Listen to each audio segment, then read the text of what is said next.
Malgré le message du Premier ministre israélien selon lequel Israël recherche la paix avec ses voisins, Damas poursuit ses déclarations en vue d'un nouveau conflit militaire. En effet, Bachar al-Assad, le président syrien, a rencontré le chef du Parlement libanais et a affirmé que la Syrie se tiendrait aux côtés du Liban en cas d'attaque israélienne.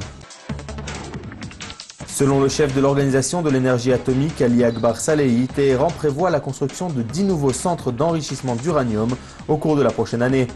Ces déclarations s'inscrivent dans un contexte tendu face aux pays occidentaux qui appellent à des sanctions contre l'Iran.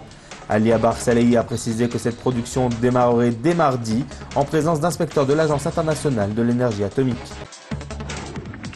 La municipalité de Jérusalem a annoncé qu'elle se plierait à une décision de justice l'enjoignant à sceller la maison Yonatan dans le quartier de Silwan à Jérusalem-Est.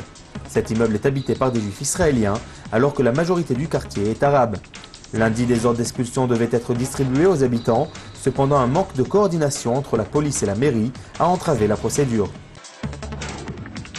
Les autorités israéliennes se préparent à distribuer des millions de masques à gaz à la population. La distribution commencera à titre d'essai dans le centre du pays à partir de la fin du mois de février. Rappelons qu'en 2006, Israël avait procédé à la récupération de ces masques afin de vérifier leur état et changer au cas de besoin les filtres et autres composants. Selon la décision du gouvernement, d'ici le mois de novembre 2013, la population entière devra être équipée en cas d'attaque biologique ou bactériologique.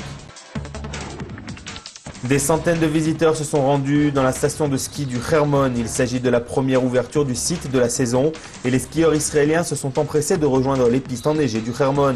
Les conditions météorologiques étaient excellentes et c'est sous le soleil que le site a ouvert ses portes en début de semaine.